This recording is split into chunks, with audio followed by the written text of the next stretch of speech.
Vous êtes sur la panafricaine Medi 1, merci de nous rester fidèles et soyez les bienvenus dans ce nouveau numéro de Croissance Verte. Depuis des années, les experts tirent la sonnette d'alarme concernant l'épuisement des ressources en eau. D'ici 2050, près d'1,8 milliard de personnes pourraient vivre dans des régions où les réserves en eau seraient entièrement épuisées. Or, sans eau, pas de vie. Les forums sur l'eau se multiplient à travers le continent, comme ce fut le cas à Dakar l'an dernier. La journée mondiale de l'eau, elle, a été célébrée le 22 mars dernier à travers le monde avec des enjeux tout aussi cruciaux pour la survie de l'humanité. Et pour en parler, nous recevons Madame Radidatou Ba, représentante du PSO, Réseau Sénégal. Vous êtes également ingénieure en eau et assainissement. Merci d'avoir accepté notre invitation.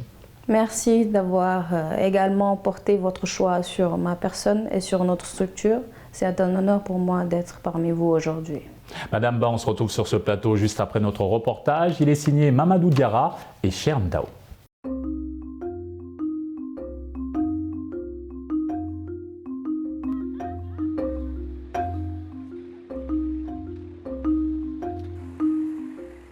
Le 22 mars est célébré dans le monde comme Journée internationale de l'eau. Une proposition faite au sommet de Rio en 1992 et adoptée une année plus tard par l'Assemblée des Nations Unies.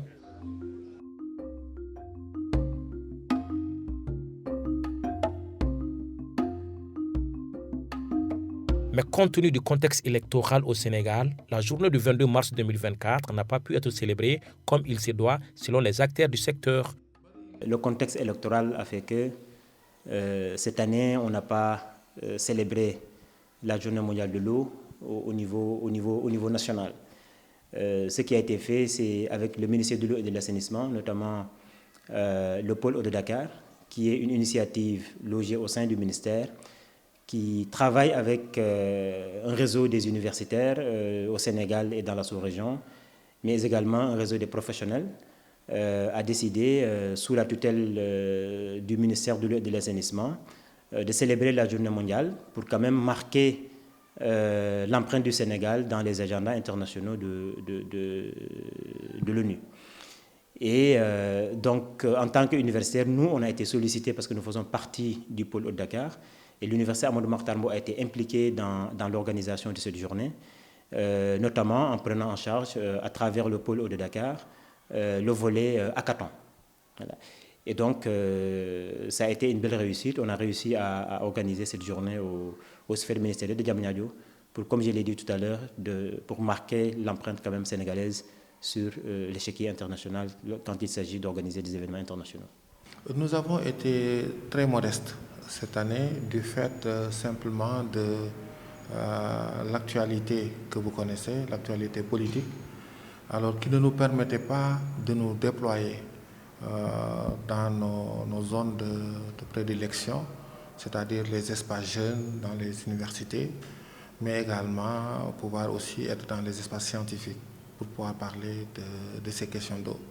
Mais ce n'est que question remise parce que nous avons l'habitude souvent, quand il y a des contraintes, de reporter. Et après le Ramadan, nous organiserons au mois de mai une journée pour donner honneur vraiment à la thématique de cette année. Il faut dire que le Sénégal a fait des efforts en matière d'accès à l'eau potable dans ces dernières décennies. Ces initiatives n'ont pas échappé au constat des experts. Sur les questions liées à la problématique de l'eau, le Sénégal est quand même très en avance, à l'image du Maroc, comme vous dites, mais peut-être que nous ne sommes pas encore à ce niveau en termes d'usines de traitement ou de désalinisation de l'eau de mer. Mais il faut noter que le Sénégal est dans une politique de diversification des sources d'accès à l'eau potable. Et donc c'est la raison pour laquelle il y avait à l'époque des usines de traitement à Kermamarsar, il y a l'usine de Nit, mais depuis 2022 ou 2023, il y a eu KMS 3. Donc tout ça c'est pour diversifier et pour renforcer l'accès à l'eau potable ici à Dakar, qui est une très grande agglomération, et la demande en eau ne cesse d'augmenter. Oui, en 2000, le Sénégal avait mis en place une vision à l'horizon 2025. Et dans cette vision, il y avait évidemment le dessalement de l'eau de mer. Donc il y a un projet aujourd'hui, je crois, de la SONES qui s'engage dans ce sens. Pour autant, la lancinante problématique de l'accès à l'eau mobilise acteurs de médias, universitaires et autres organisations internationales évoluant dans le secteur. Et le choix du thème de la journée de cette année, l'eau pour la paix, est très évocateur. Je suis la fondatrice de hydrodiplomatie.com. C'est une plateforme en ligne qui traite essentiellement des questions concernant l'eau en Afrique. Donc, j'ai décidé en fait de lancer cette plateforme après ma participation au 9e Forum mondial de l'eau en mars 2022 à Dakar et à ma participation également à la 7e édition du Salon international des technologies de l'eau et de l'assainissement qui s'est tenu en juin 2022 à Casablanca. Donc, après avoir participé à ces deux événements, je me suis rendu compte qu'il était urgent de mettre un média spécialement dédié à l'eau, notamment à la gouvernance, la gestion de l'eau et surtout la diplomatie. Parce que l'eau est certes un vecteur de paix, mais également c'est un facteur de conflit. Vu les nombreux déjà conflits qui sévissent en Afrique, pour moi, il fallait créer une plateforme pour sensibiliser sur l'eau, pour ne pas tomber également sur des conflits liés à l'eau. L'accès à l'eau est l'une des priorités et si on ne fait pas attention, ça pourrait aboutir que ce que tout le monde dit, la Troisième Guerre mondiale serait peut-être une guerre qui est liée à l'eau. Et donc pour éviter cela, il faudrait continuer le plaidoyer, continuer la sensibilisation. Vous avez vu cette année, il y a eu aux États-Unis cette grande conférence qui a réuni tous les acteurs autour de l'eau. En 2022, le Sénégal a organisé le Forum mondial de l'eau. L'année prochaine, là actuellement au mois de mai, ce sera à Bali.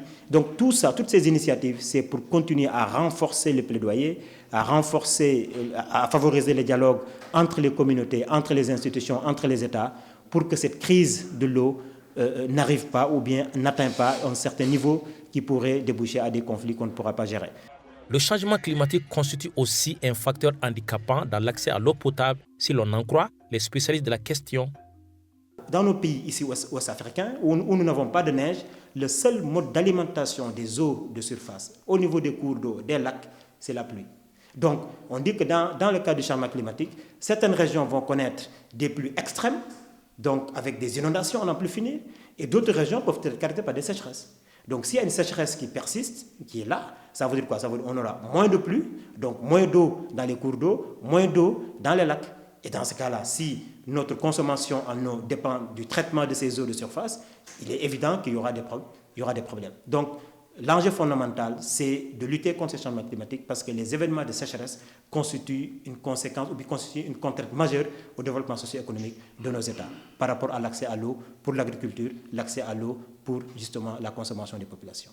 À l'échelle de Dakar, on peut dire qu'il n'y a pas péril en la demeure. Une nette amélioration est constatée au niveau de l'accès à l'eau dans les familles. Auparavant, on n'avait pas suffisamment d'eau, mais maintenant, ça va mieux. Mais en ce qui concerne la gestion rationnelle de l'eau dans les foyers, des efforts restent encore à faire, surtout quant à la réutilisation des eaux usées. Quand on finit de faire la lessive, on verse l'eau dans les caniveaux. D'où la nécessité pour les spécialistes de sensibiliser sur l'adoption d'un comportement éco-responsable en vue de diminuer au maximum le gaspillage de l'eau. L'économie d'énergie est une source d'énergie. L'économie d'eau est également une source d'eau. Donc le gaspillage est l'une des principales contraintes qui fait que des fois les gens n'ont pas accès à l'eau parce que tout simplement, peut-être qu'il y a quelqu'un qui a oublié d'éteindre son robinet. Imaginez dans une maison si vous avez 5 robinets qui coulent, on a oublié de les éteindre. Il y a une coupure d'eau, on les avait ouverts, on oublie de les fermer. Donc pendant toute une nuit, ça c'est un gaspillage énorme. L'autre exemple que je peux citer, c'est s'il y a une conduite qui casse, un tuyau qui est défectueux et qui a des fuites. Donc tout ça va occasionner justement, notamment pour ceux qui sont en bout de réseau. Ceux qui sont en bout de réseau, la pression sera très très faible et ce qui fait que l'accès à l'eau sera difficile. Donc le principal conseil que je voudrais donner, c'est de vraiment rationaliser l'eau au niveau des ménages. Donc, certains moments, si nous devons faire de la lessive ou si nous devons faire de la vaisselle, il ne faut pas, par exemple, ouvrir le robinet et nettoyer à fond, mais chercher peut-être des bassines. En tout cas, avoir une stratégie d'éco-responsable qui permettrait de diminuer au maximum le gaspillage d'eau. Il faut dire que la problématique d'accès à l'eau au Sénégal comme ailleurs continuera d'alimenter des interrogations à travers colloques et conférences dans le monde. Cela pour éviter des conflits liés à cette problématique, comme c'est le cas sous d'autres cieux.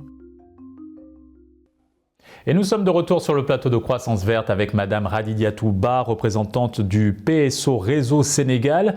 Madame Ba, la Journée mondiale de l'eau a été célébrée cette année à Diamniadio au Sénégal par le ministère sénégalais de l'eau. Vous avez pris part à cette rencontre. Que peut-on retenir de cet événement et quelles ont été les activités phares ?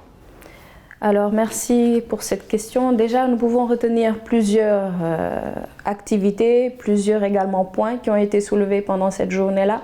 C'est l'occasion pour moi de revenir tout d'abord sur une activité sur laquelle nous avons travaillé, nous en tant qu'ONG, en marge de la Journée mondiale de l'eau. Alors, cette activité est dénommée Osons débattre et l'idée, c'était de favoriser la voix des jeunes et leur place dans le débat public en ce qui concerne l'eau et l'assainissement. Et c'est pour cela que nous avions mobilisé plusieurs universités sénégalaises pour pouvoir échanger sur les sujets liés au transfert d'eau, notamment. Est-ce que c'est finalement une source de dépendance hydrique ou bien c'est un moyen de résorber les déficits d'eau qui existent au niveau national? Donc c'est une compétition, si on peut dire ça comme ça, qu'on a organisée en marge de la Journée mondiale de l'eau, le 21 mars, la veille. Et le 22 mars, nous avons pris part en tant qu'acteurs à cette journée qui a été organisée par le Pôle Eau de Dakar, qui est un réseau d'universitaires et d'acteurs qui agissent sur l'hydrodiplomatie. Donc dans ce cadre, ils ont organisé en collaboration avec le ministère de l'eau et de l'assainissement la Journée mondiale de l'eau qui a été célébrée sous le thème de l'eau pour la paix. Alors, il y a eu plusieurs activités, notamment le directeur de la gestion et de la planification des ressources en eau qui a tout d'abord présenté le thème, parce que c'est important de revenir tout d'abord en début de débat sur ce qu'est l'eau pour la paix, qu'est-ce qu'on entend par ce sujet-là, qui peut évoquer beaucoup de choses dans beaucoup de pays dans le monde. Également, il y a eu des initiatives qui ont été récompensées, notamment celle qu'on a organisée et pour laquelle des jeunes se sont démarqués et ils ont été récompensés durant cette journée-là. Le Pôle Eau de Dakar a même organisé un hackathon. Un hackathon, c'est une petite compétition entre jeunes sur des projets innovants qu'ils ont portés sur le sujet lié à l'eau et l'innovation pour la paix. Ils ont également été récompensés durant cette journée-là. Cette journée a mobilisé énormément d'acteurs, notamment le secrétariat général du ministère de l'eau et de l'assainissement, toutes les directions qui sont rattachées au ministère de l'eau et de l'assainissement, ainsi que les autres acteurs, notamment la société civile, notamment également les collectivités territoriales et les autres acteurs qui sont présents dans l'environnement de l'eau et de l'assainissement. Donc nous avons clôturé cette journée par des panels. Le premier panel était lié encore à la thématique, notamment l'eau pour la paix. On pourra y revenir plus largement tout à l'heure. Justement, nous y reviendrons au cours de cet entretien. Mais selon vous, pourquoi sur notre continent, la gestion des ressources hydriques pose-t-elle de nombreux problèmes ? Alors, si on peut prendre le cas du Sénégal, c'est lié à plusieurs paramètres. Alors, la gestion des ressources hydriques est aujourd'hui attribuée à une direction qui s'appelle la Direction de la gestion et de la planification des ressources en eau et qui est rattachée au ministère de l'eau et de l'assainissement du Sénégal. Et cette direction rencontre de nombreux défis dans sa mission. Il y a aujourd'hui le défi de la maîtrise de la donnée sur la donnée quantitative de l'eau. En termes de mètres cubes, combien de ressources en eau nous disposons au Sénégal. Nous avons plusieurs types de ressources en eau. Nous avons des ressources en eau de surface et des ressources en eau souterraines.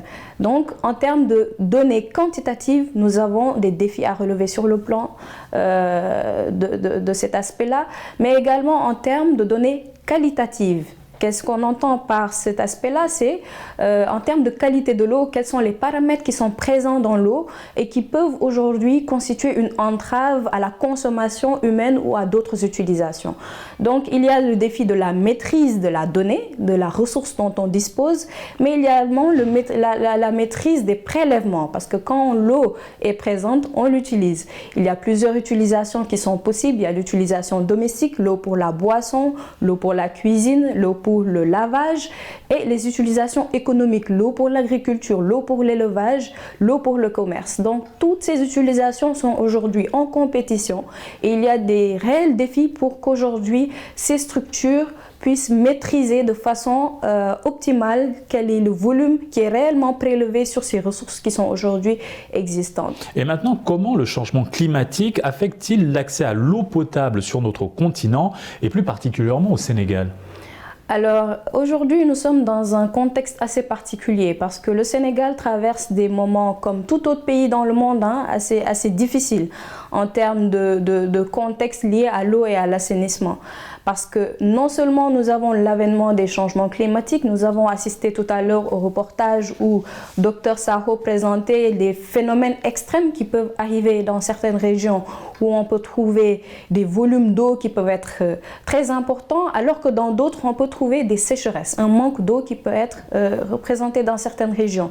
Ce phénomène est aggravé par une urbanisation qui est galopante. Les villes se développent à un rythme qui est relativement important et ces deux phénomènes font qu'aujourd'hui il y a un réel problème de satisfaire la demande qui est aujourd'hui existante. La demande, c'est la demande de l'eau pour la boisson qui est prioritaire aujourd'hui pour les communautés et également la demande pour l'eau pour le développement. L'eau pour le développement, c'est tout ce qui est aspect économique comme on disait tout à l'heure. Donc il y a effectivement des réels défis, notamment le changement climatique qui impacte sur la quantité de l'eau. Quand les températures sont plus élevées, les ressources en eau disponibles deviennent de moins en moins élevées. Donc, il y a ce paramètre qui est important. Les changements climatiques peuvent également altérer la qualité de l'eau. Donc, ce sont des paramètres qu'il faut surveiller de très près pour pouvoir se retrouver dans un système équilibré vis-à-vis des communautés dans leur globalité. En parlant de ces défis, quels sont les progrès réalisés dans la gestion rationnelle de l'eau au Sénégal, notamment ceux qui concerne la réutilisation des eaux usées ou des eaux de pluie? Alors, le Sénégal est en avance sur pas mal de pays concernant ces questions-là. C'est d'ailleurs l'occasion de saluer tous les efforts qui sont menés aujourd'hui par le ministère de l'eau et de l'assainissement en matière d'assainissement et d'hygiène de vie. Aujourd'hui, on a compris qu'on ne pouvait plus se suffire de ce que l'on a. Il faut diversifier les ressources en eau, il faut diversifier également les potentialités. C'est pour cela que maintenant on parle de sources d'eau non conventionnelles. Non conventionnelles parce que c'était des technologies ou des techniques que l'on n'avait pas imaginées au départ. Donc aujourd'hui, on parle de réutilisation des eaux usées traitées. Alors c'est un défi aujourd'hui qui est présent dans le monde, dans certains pays qui rencontrent des crises au niveau hydrique. Et le Sénégal, bon, nous ne pouvons pas affirmer avec véhémence qu'on rencontre des crises, mais en tout cas, nous sommes dans une voie où quand même la demande est très très importante. Donc le ministère fait également beaucoup d'efforts pour pouvoir promouvoir la réutilisation des eaux usées pour l'agriculture afin d'optimiser les ressources en eau. Et il y a eu même peut-être des expériences qui ont été menées par l'Office national de l'assainissement du Sénégal avec des technologies qui peuvent traiter l'eau usée jusqu'à un niveau de traitement tellement élevé qu'on peut la boire finalement. Mais tout cela est lié à une question de perception aussi des populations qu'il faut davantage travailler parce qu'il n'est pas facile pour les communautés d'accepter qu'elles peuvent réutiliser l'eau qu'elles ont utilisée à des fins économiques ou à des fins domestiques. Justement, en allant dans ce sens, quel pourrait être le rôle des populations dans la sensibilisation des enjeux liés à l'eau? Alors aujourd'hui, les populations sont des acteurs centraux dans les enjeux liés à l'eau, dans la mesure où ce sont les premiers qui ressentent les impacts liés au changement climatique, liés à la sécheresse, liés à l'urbanisation qui est galopante. Tout à l'heure, dans le reportage, nous parlions de gaspillage. Aujourd'hui, nous devons de plus en plus rationaliser ces ressources dont on dispose, sensibiliser les communautés également pour qu'elles soient réceptives par rapport à ce qui se passe dans le monde et par rapport à l'optimisation de la ressource dont elles disposent. Donc effectivement, ce sont des acteurs centraux qu'il faut associer dans les programmes, dans les projets, qu'il faut davantage sensibiliser afin qu'on puisse être dans un système équilibré. Revenons au reportage, votre professeur est intervenu il y a quelques instants, il parlait de conflit mondial, voire même de troisième guerre liée à la problématique de l'eau. Quel est votre avis sur cette question ? Alors, l'eau est une question tellement centrale qu'aujourd'hui on parle d'hydrodiplomatie. on parle de coopération internationale sur l'eau. Je peux donner aujourd'hui l'exemple de l'OMVS, l'Organisation pour la mise en valeur du fleuve Sénégal, qui existe maintenant depuis une 50aine d'années. Aujourd'hui, l'OMVS est un organisme fédérateur qui réunit plusieurs États qui partagent une seule ressource qui est le fleuve Sénégal. Ces États sont le Mali, le Sénégal, la Mauritanie et la Guinée.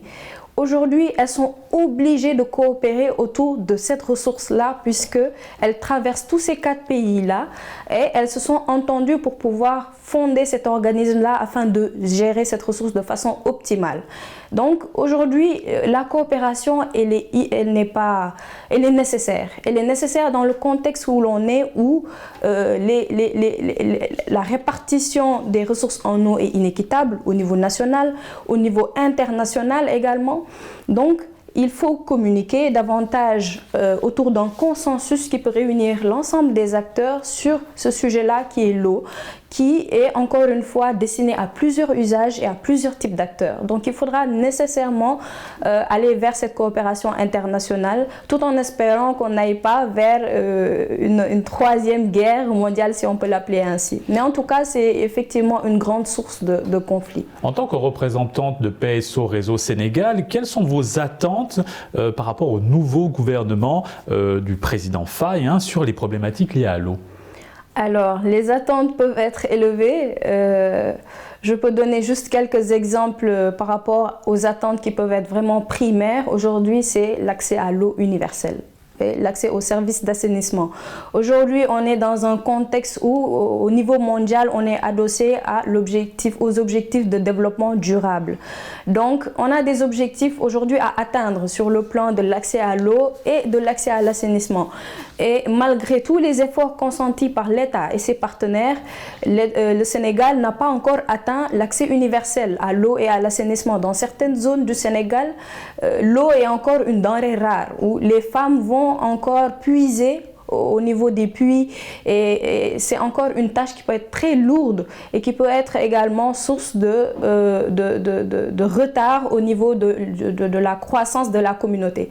Donc il y a vraiment l'accès aux services essentiels, l'accès à l'eau et à l'assainissement qui est prioritaire, qu'il faut satisfaire de façon nationale, de façon globale. Et ensuite également il y a tous ces paramètres liés à la rationalisation des ressources dont on dispose. On a parlé des réutilisations des eaux usées traitées. Les pluies maintenant qui nous posent problème chaque année, comment réutiliser ces eaux-là qui peuvent être utilisées pour l'agriculture et pour d'autres usages, comment optimiser notre impact, l'impact de nos actions sur le terrain en accompagnant davantage les communautés et en conscientisant les communautés par rapport à ces enjeux au niveau mondial. Comment responsabiliser les collectivités territoriales pour qu'elles soient davantage acteurs de développement au niveau de leur territoire, parce qu'aujourd'hui il y a lieu de le rappeler, les collectivités n'ont pas la compétence de l'eau et de l'assainissement. Elles sont des acteurs qui sont centraux, certes, mais elles ne peuvent pas agir. C'est encore une gestion qui est très centralisée au niveau de l'État. Merci Madame Ba pour ce magnifique plaidoyer en faveur de la résolution des problématiques liées à l'eau. Pour anticiper sur ces problématiques, justement, le Royaume du Maroc a lancé son programme de dessalement de l'eau de mer. 12 stations installées pour une capacité de 179 millions de mètres cubes par an. Que vous inspire cette initiative ?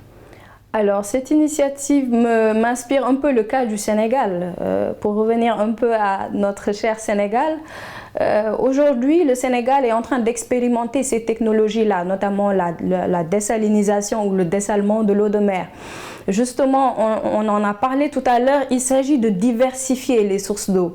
Aujourd'hui, la plus grande source d'eau, en tout cas pour l'agglomération de Dakar, c'est le lac de Guiers, qui tire sa source au niveau du fleuve Sénégal, qui est également un exemple de coopération vis-à-vis de l'OMVS, comme on le disait tout à l'heure.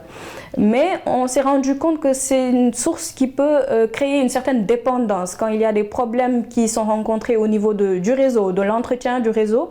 Les populations dakaroises sont un peu isolées et n'ont pas accès à l'eau. Donc il a fallu trouver peut-être des solutions alternatives pour pouvoir satisfaire la demande en eau qui est croissante d'ailleurs, qui augmente d'année en année avec l'urbanisation. Donc c'est pour cela que le gouvernement du Sénégal s'est tourné vers des technologies de dessalement de l'eau de mer. Déjà, la première est en cours de construction au niveau des Mamelles et elle va alimenter une partie de l'agglomération dakaroise pour satisfaire la demande. Il y a également une seconde au niveau de la Grande Côte qui est en train d'être mise en place sous format de partenariat public-privé. Notamment, c'est le privé qui investit et qui exploite. Et dans ce cas de figure-là, on peut envisager en tout cas que les sources d'eau seront, la demande sera davantage satisfaite, si je peux l'appeler ainsi. Les sources d'eau seront diversifiées et peut-être ce sont des retours d'expérience dont le Sénégal peut bénéficier afin de partager cela à d'autres pays. Merci Madame Ba pour cet éclairage. Merci beaucoup. Et c'est ainsi que s'achève cette émission. Excellente suite des programmes sur Midi 1.